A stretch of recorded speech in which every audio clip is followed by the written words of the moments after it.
So before I start that thing, let me just say. So it says that if you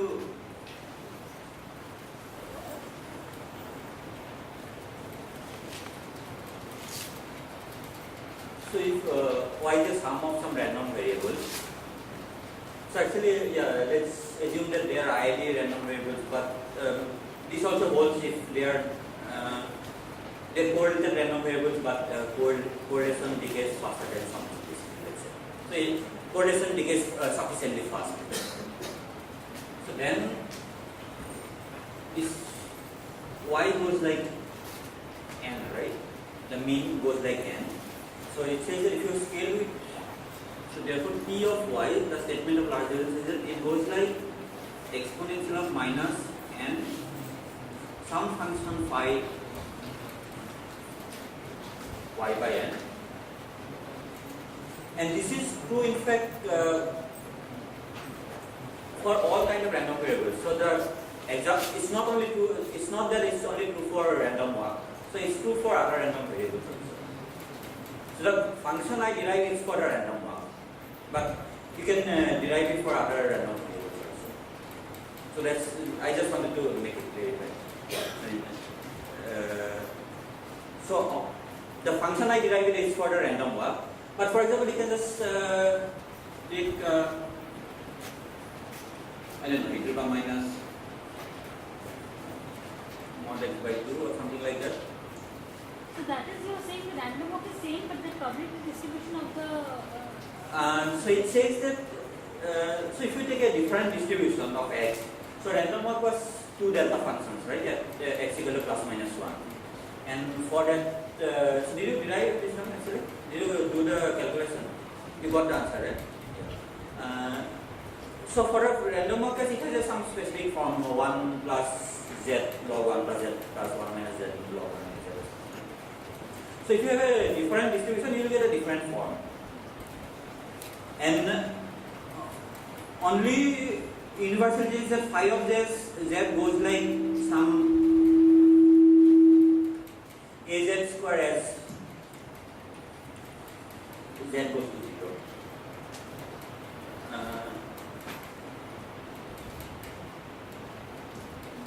So this is, yeah, so I'll probably give, I'll give you the references tomorrow is my last class, so I'll give you all the references actually. Yeah. And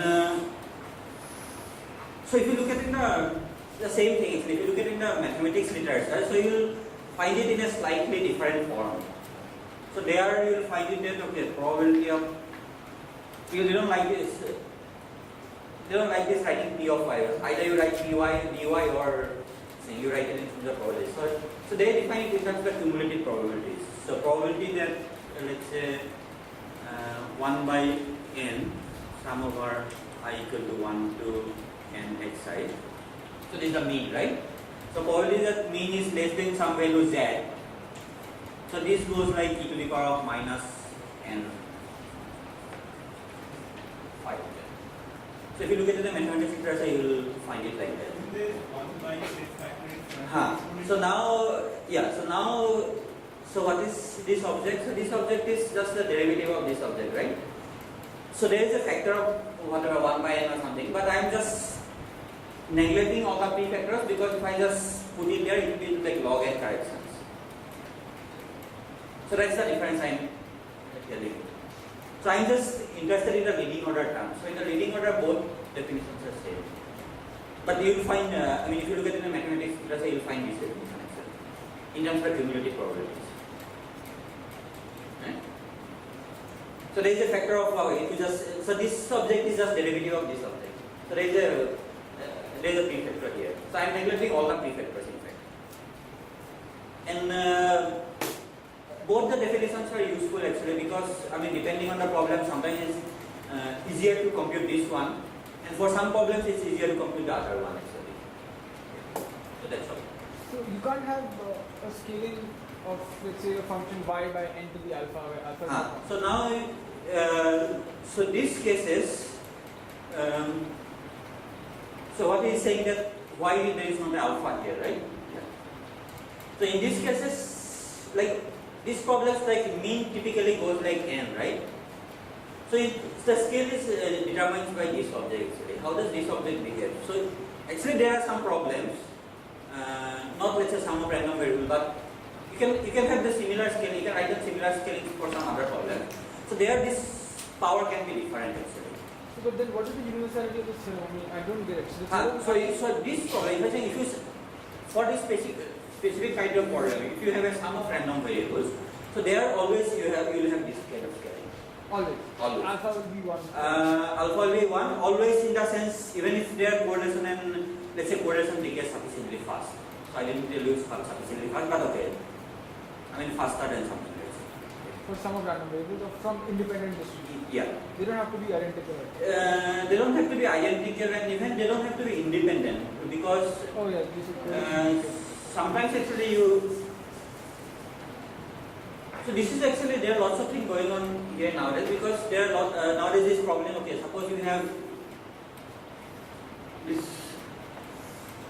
obviously I was drawing, no, yesterday, suppose you have some two reservoirs, which is TL and TR, and you want to find out, you have some system in between, for example, and you want to find out how much heat is flowing from this reservoir to the system, right?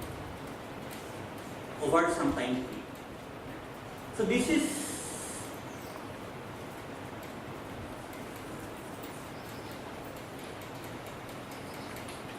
given, right? So this is some rate of heat flowing basically.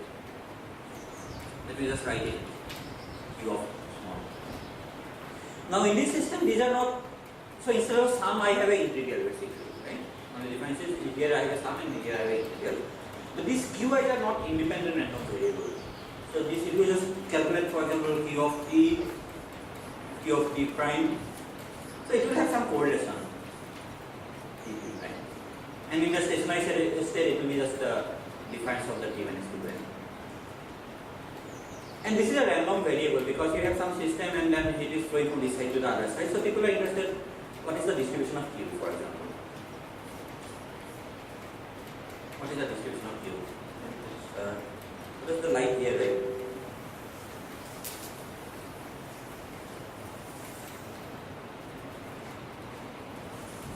So people are interested to find out what is P of Q. So it says that P of Q goes like exponential of minus t into some function again of Qi. So now the interest is basically, so this function is called large division function. The interest is in finding the large division function, or if this probably satisfies some kind of symmetry, in the sense. So there is also this fluctuation theorem which says that okay, P of Q by P of minus Q should be something.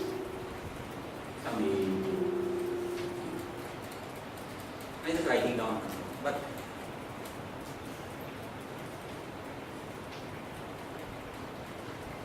So it might be true for something, it may not be true for something. So some relations. So there are lots of interests finding out these kind of relations nowadays. Yeah. And to find out this kind of relation, actually you need a large deviation function because it actually depends on the large states, this kind of relation. Because So this form which you are getting for the probability distribution, can it be actually formally derived or it is from numerical results that you get this? you can derive it from it. Yeah. So I don't know. If you can derive it given a general coordinate system, if you can derive it as a theorem or something, but you can take a model system and derive. So for IIT random variables, this is rigorous actually. I mean, people have done it, mathematicians have done it. Okay. But so that's the thing. When you go to coordination, you have to define what do you mean by sufficiently falling sufficiently fast or something like that. But there are systems actually where you can actually show that are. Actually, maybe I will come to it because this section, yeah. So this, in some sense, it is related to the largest eigenvalue of the whatever Fokker equation. So the systems which satisfy some kind of Fokker equation, you can show that this is true. And then there are interests, okay, finding if this is true. And why it is? Because this Q is typically peak somewhere here, let's say. Because Q goes like T. So if you wait for a long time, actually this position will keep shifting. So you have some distribution, let's say something like that. And if you wait for a longer time, this will shift somewhere there. Now what are you finding? P of Q by P of minus Q. So if you take P of Q here, so P of minus Q will be somewhere, so let's say Q is here, so minus Q will be somewhere here, right? So this is Q, so this is negative. And this is a very rare event actually, because it's just in the tail of the probability distribution. So here it satisfies, let's say, central limit theorem. Even if they are correlated and correlation because sufficiently fast, it satisfies central limit theorem. But now you are interested in some probabilities somewhere here. Right? So to find this kind of probabilities, you need this large dimension. And then you can show that okay, if it satisfies some kind of symmetry, then phi has to also satisfy some kind of symmetry, right? You just put if you just put this kind of form, then you see that phi of z minus phi of minus z has to be equal to zero. That's all. Okay, so I will start with now the. Can I wrap it?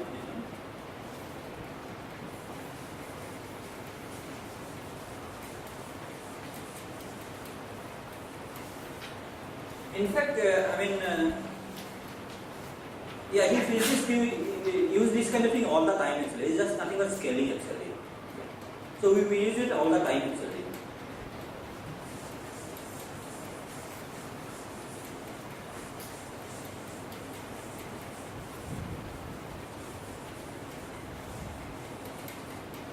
Yeah, so let me just summarize.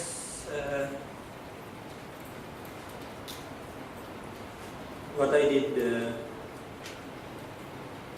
yesterday.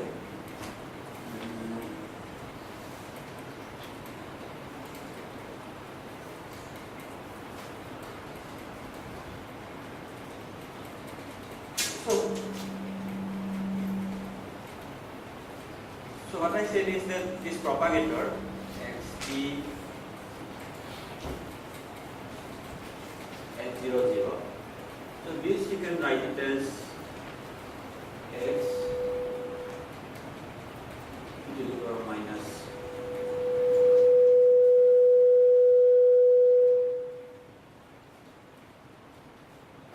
and where the h is a quantum Hamiltonian. So this is free particle so far.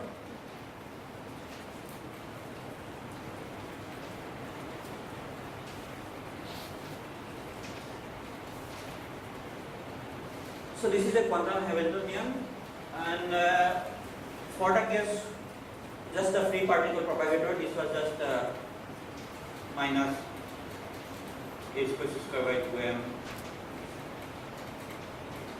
delta x squared and d. And then I use the same propagator, I just put a here for the absorbing boundary condition. So in that case Hamiltonian was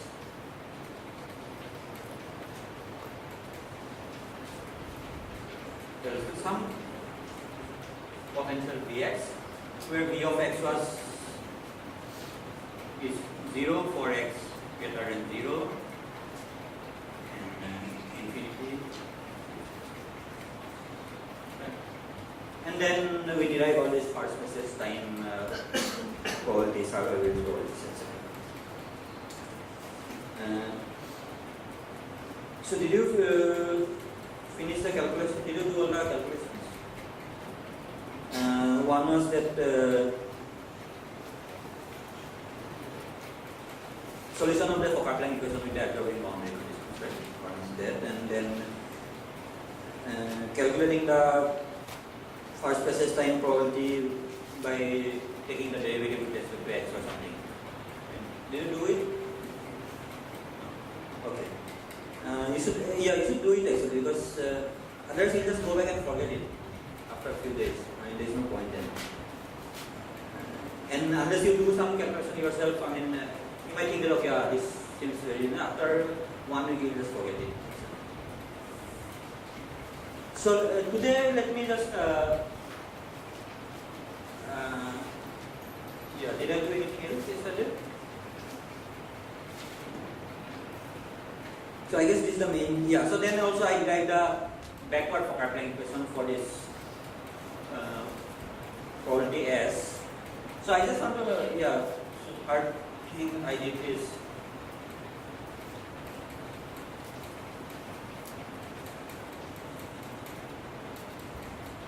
backward Fokker-Planck equation for survival probability x of xt, and I said that you start from some position x and then evolve up to time delta t, right, in the beginning. So yesterday I said that this has to be, in principle this has to be that delta x jump. On this side has to be, if it goes the other way, it has to be of length delta x naught, right? That's in fact not necessary, because what you can do is you can say that okay, delta x. So what was the equation? The equation was s of x naught t plus delta t. This is equal to. So there is a confusion about this limit, lower limit. So d of delta x, phi of delta x, and s of x plus delta x. So it's not necessary that actually it has to be bounded up to x naught. So the reason I am saying that either you can put it in that condition or you can just put it in the condition here. So you can say that okay, phi of x can be anything. It can actually go up to here. Next step can be up to here. But then if it starts from here, the other quantity is 0. That's you just define it like that. So therefore you can just put phi of x to be anything. I mean it's just completely symmetric, and you can just put the limit to be minus infinity. And you just put the condition in the boundary, put the condition as a boundary condition. So that's there in the boundary condition. So then it's okay. So you don't have to actually worry about this limit taking the minus x and then. So you don't have to worry about all this. Because it's there in the boundary condition. When you solve it, you solve with a boundary condition that whenever it hits the boundary, this guy is 0. So then it's okay. There is a question in the differentiation, why is it called backward Fokker-Planck? So why is it called backward Fokker-Planck equation? It's called backward Fokker-Planck equation because it's an equation in terms of this variable x naught. So it's the initial position. It's not the final position. So when you write down a Fokker-Planck equation in terms of the final position, so it's called forward Fokker-Planck equation, and when you write down in terms of the initial position, it's called the backward. That's all. So you just write down the equation from the back side.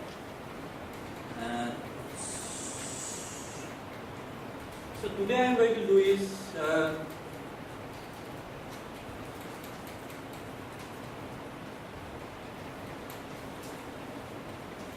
Feynman-Katz formula. It's not one formula, it's given by a set of formulas, two or three.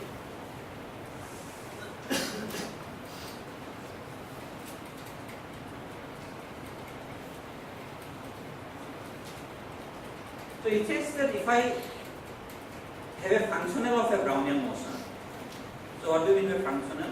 So let me just write it down. So let me just call it t. So it's a functional of some 0 to t u of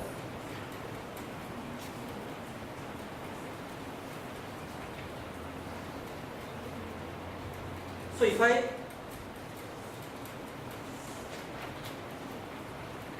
start from some point x naught and evolve it up to some time t. So let's assume that u of x is some positive function. Actually, it doesn't have to be positive as long as it has to be bounded from below, that's all. But let's assume that it's a positive function. So therefore this t is always a positive quantity, right? Or if it is bounded from below, it's like a bounded quantity. So u is some function of the path. So for example, for this path, u is a definite function. I will come to an example. So for a given u is given. So given a problem, u is given. So for a given u, so if I take this path, I will get some value t, right? So if I take another path,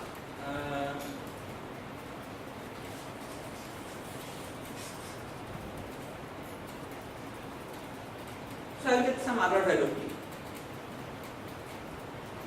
So this is a functional of the path. And since for different path I get different values, so this is a random variable.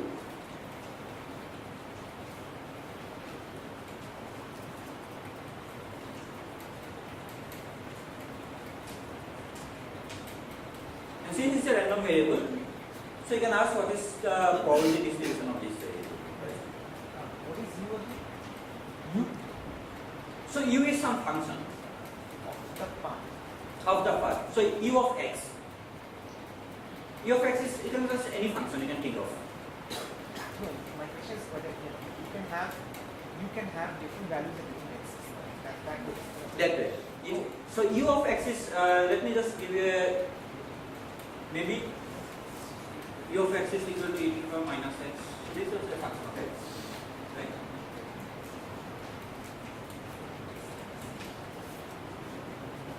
So it can be any function of x.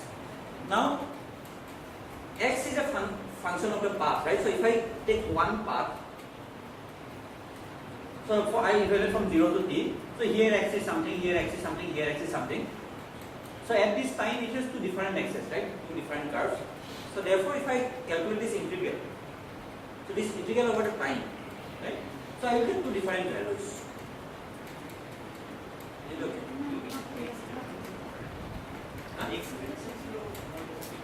Okay, so let me just say x not accepted here. Yeah, thank you. Yeah. So suppose this is my function.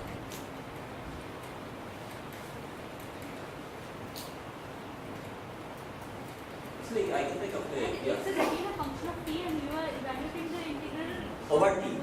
Yeah. But u is just a function of x, right? So x of t will vary for different trajectories, but u is a definite function. Actually, I don't need to put x, so this is also okay.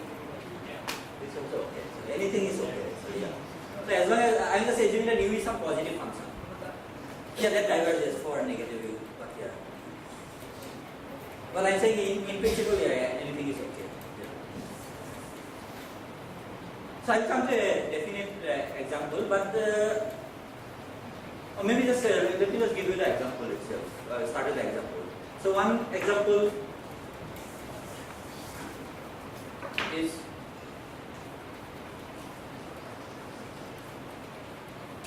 theta of x. So this is what I'm going to do actually. This example after deriving the Feynman curves actually. So what is this object actually? So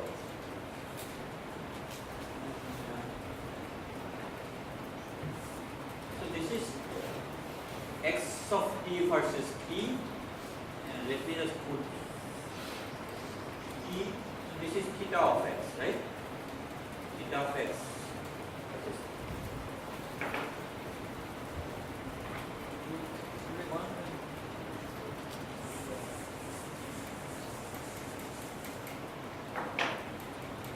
Let me just take a nice path. Something like that. So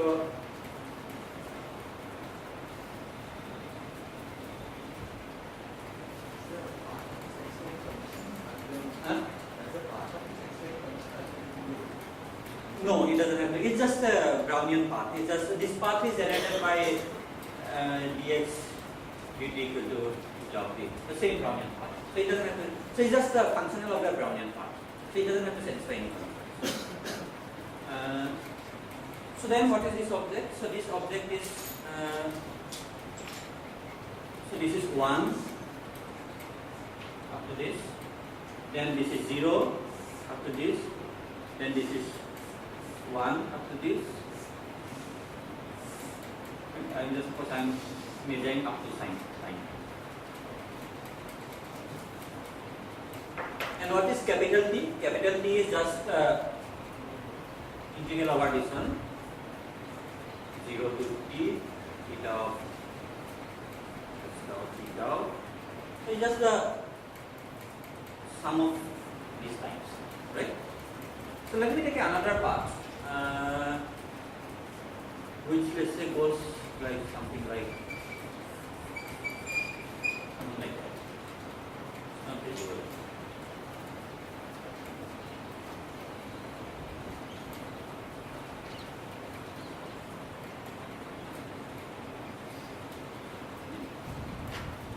So for a green one, if I plot, so this is P. So now, so this is 1 up to here, theta of x. Here, so this is 0 up to here. 1.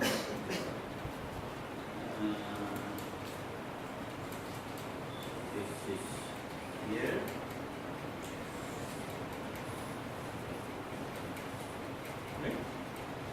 So now you can clearly see for this part T has some value, for this is definitely different, right? It has, if you just add them up, so it's a different value. Right? So therefore this T is a random variable, right?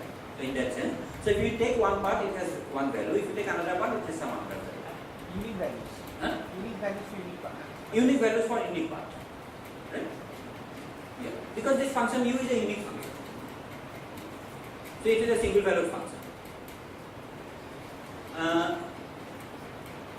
Yeah, so what is this object actually? When u of x is theta of x. Timing for which is positive. So time for which the path is positive. So it says basically the total time it spends on the positive side. So it has a name, it says occupation time.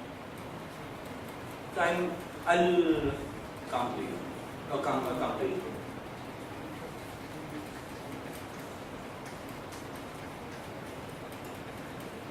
So let me now proceed with general view.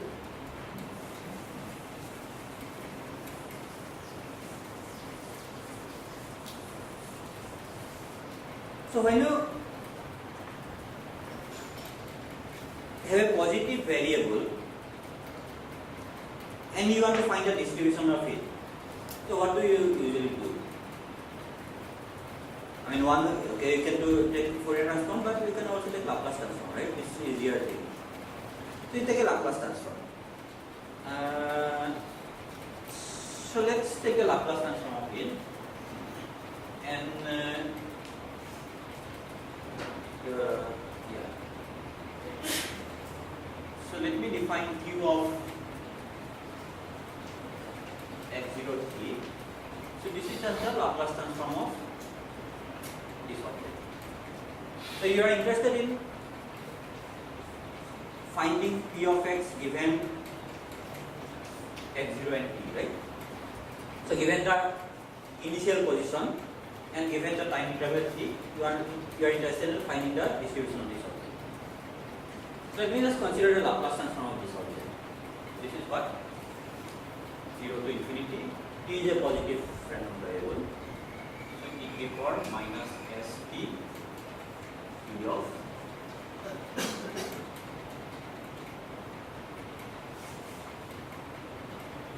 t given x0.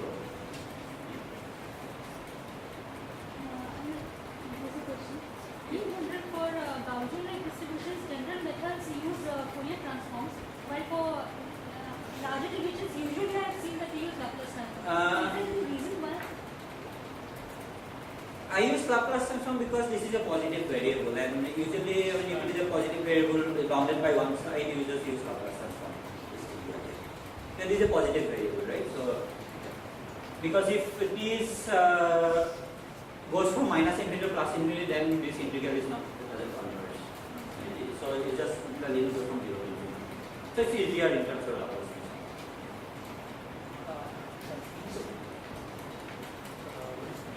transform.